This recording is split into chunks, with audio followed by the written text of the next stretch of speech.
ఆయన చనిపోయినప్పుడు చాలామంది ఏడ్చారు, చాలామంది కన్నీళ్ళు వచ్చాయి, బహుగా ప్రలాపించారు, అయ్యో ఒక సేవకుడు చనిపోయాడని. అప్పుడు అర్థమవుతుంది సేవకుడు అవసరత ఏంటో. సేవకుడు ఉంటే ఎలా ఉంటుందో, సేవకుడు లేకపోతే ఎలా ఉంటుందో. సమర్థులు ఎప్పుడు చచ్చిపోకూడదు, నేను ఎప్పుడు అదే చెప్తాను. సమర్థుల్ని మనం కాపాడుకోవాలి. సమర్థులు ఎప్పుడు చచ్చిపోకూడదు. సమర్థులు చచ్చిపోతే సైన్యం బలహీనం అయిపోద్ది. సైన్యానికి ఎప్పుడు ఎవరు ఉండాలి? సమర్థులు ఉండాలి. ముందుండి నడిపించే నాయకులు ఉండాలి. వాళ్ళు జ్ఞానవంతులై ఉండాలి, వివేకవంతులై ఉండాలి. కామను మూర్ఖులు ఉంటారు, మనం కంగారు పడకూడదు. ఎవడో ఫోన్ చేశారంటే మన మినిస్ట్రీకి, నెక్స్ట్ నేను నేహేస్తావరా అని. వీళ్ళు ఫోన్ చేసి, అన్న ఈ నెంబర్ ఏదో చెక్ చేయండి, ఈ నెంబర్ పోలీసులకి ఇవ్వండి, ఈ నెంబర్ నా గురించి మాట్లాడండి, మాకు ఫోన్ చేసి ఇలాగ అంటున్నాడు అన్నాడు రాయిష్. పక్కన పడేరా అన్నాను. పక్కన పడే ఇలాంటి బోర్డులు వస్తుంటాయి మనకి. ఈ చెత్త అంతా పోగేసుకుని నెక్స్ట్ నువ్వు నెక్స్ట్ మళ్ళీ దాని గురించి మనం చెప్పుకుని అంత అవసరం లేదు. దాని గురించి పోలీసు అంత అవసరం లేదు. గాలిగాళ్ళు, అర్థమైందా? గాలిగాళ్ళు, ఇలాంటి గాలిగాళ్ళు ఉంటానే ఉంటారు, కామెంట్లు చేస్తుంటారు, ఫోన్లు చేస్తుంటారు. అంటే వాడు ఉన్మాది అనమాట. ఈ ఉన్మాదుల గురించి మనం పెద్ద పట్టించుకోక్కర్లే. వాళ్ళు వెనకుండి నిన్న ఎవడో చూడండి మేమే చంపేశామంటున్నాడు. నాకు తెలిసే పిచ్చోడు అనుకుంటున్నాడు. మతిస్థిమితం లేనోడా మరి జ్ఞానవంతుడా వివేకవంతుడైతే అలా మాట్లాడు కదా, మేమే చంపేశాం ఇంకా చంపేస్తాం, తొక్కి పడేస్తారు పిచ్చి నాటకాలు ఎత్తని. తెలంగాణలో అనుకుంటాను మాట్లాడు వాగాడు ఉంటుంది, కంగారు పడకు. తీసుకెళ్ళి లోపలేసి ఇప్పుడు ఎలాగ 4 పీకితే అప్పుడు వచ్చేస్తుంది బుద్ధి.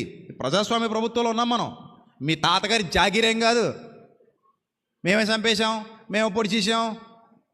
ఎవడు గాలిగోపురింగడివి, నువ్వు కూడా మాలో ఒకడివి, భారతీయుడిలా ఉండు. అందుకని మేమే చంపేశాము, మేమే పొడి చేసామంటే తొక్క తీసేస్తారు లోపలెట్టి పోలీసులు. ఎక్కడెక్కడ పెట్టాలి అక్కడ పెట్టేస్తారు లాఠీలు. ఎంత పొగరు చూడండి. మేము చంపేసాం, మేము పొడి చేసాం, మేము చంపేస్తాం. ఎవరిని చంపేస్తావు? ఎందుకు చంపేస్తావు? చూసేటప్పుడు తెంగరోళ్ళు ఏంటి? నువ్వు చంపేస్తే చంపించేసుకోవడానికి, నువ్వు పొడి చేస్తే పొడిపించేసుకోవడానికి.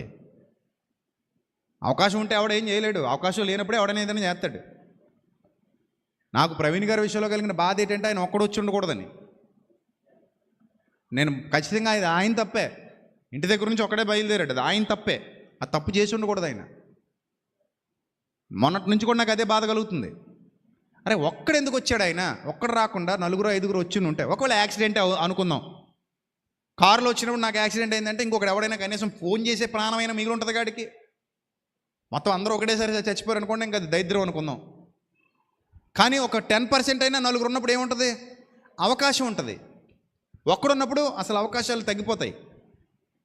అదే ఏ విదేశాలకైనా వెళ్తున్నారు అనుకోండి, ఇంక వేరే దారి లేదు. అది కూడా విదేశాలకు వెళ్ళినప్పుడు కూడా ఒక అవకాశం ఉంది, ఎందుకంటే ఫ్లైట్లో వెళ్తాం, ఇంకా చాలామంది ఉంటారు.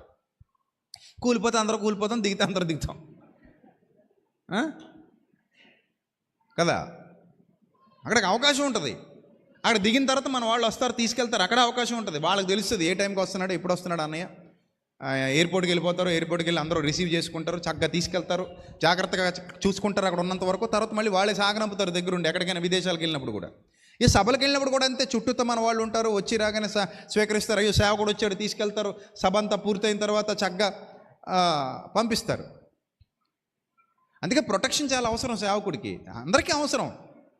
ఎందుకంటే సమాజంలో అందరూ మంచోళ్ళు లేరు, మూర్ఖులు ఉన్నారు, మత ఛాందసవాదులు ఉన్నారు, ఉన్మాదులు ఉన్నారు. ఇది నేను చూసాను తెలంగాణలో అలాంటి ఉన్మాదులు.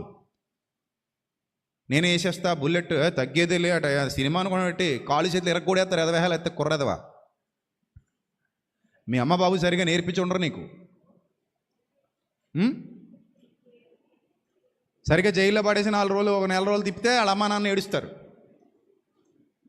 అవి యవనంలో ఉండి పొగరెక్కిపోయి మాడేస్తుంటారు ఇలాంటి వాళ్ళు. అది సీరియస్గా తీసుకోక్కర్లేదు, కానీ అంత వైరల్ అయ్యాక పోలీసులు తీసుకుంటారు. రాత్రి అక్కడికి వెళ్ళాక పోలీసులే ప్రస్తావిస్తున్నారు ఈ విషయాన్ని. ఇది ఎవడ ఉంటుంది. అప్పుడు అనిపిస్తుంది, అయ్యి బాబు తప్పు అయిపోయిందని. చూడండి, నిన్న నేడు అని పెడతారు కదా, అలా పెడతారు వీడియోలు. నిన్న సీఎంటప్పకాయ్, ఈరోజు తుస్మన కొత్తారజువ్వ.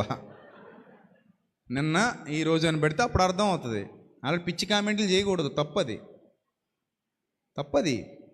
ఎవరిగా విచక్షణ. ఎంత ఇష్యూ జరుగుతున్నప్పుడు బురదలో రాయడం కాకపోతే, లేదా అగ్గిలో చేయటం కాకపోతే, కొరుతో తలగొక్కడం అంటారు చూడండి, అలాగే ఇంత ఇష్యూ జరుగుతున్నప్పుడు, ఇంత మీడియా ఇంత అలా జరుగుతున్నప్పుడు మేమే చంపామంటే దాని పబ్లిసిటీ కోసమా, లేకపోతే తనులు తినేయడానికా? ఎందుకు ఇలాంటి పనికిమాల ఆలోచన విధానం? నువ్వు జాతకు ఉండకపోతే నిన్ను చంపేద్దాం అంటున్నాడు పాపం. అడిగేవాడిని. కేజీ కండ ఉండదు మనుషులకి, చిన్న గుండె, జానడు పొట్ట. ఏం చంపేస్తావు? ఎవరిని చంపేస్తావు? తాడిదన్నేవాడు ఉంటే తలదన్నేవాడు ఒకడు ఉంటాడు. ఎవరిని చంపేయడానికి మనం రాజులం కాదు, మీ తాతగారి జాగిరి కాదు ఇది. ఎవడెవరిని చంపేయడు. అవకాశం లేక చచ్చిపోతున్నారు చచ్చిపోయేవాళ్ళు. అవకాశం ఉంటే ఎందుకు చచ్చిపోతారు?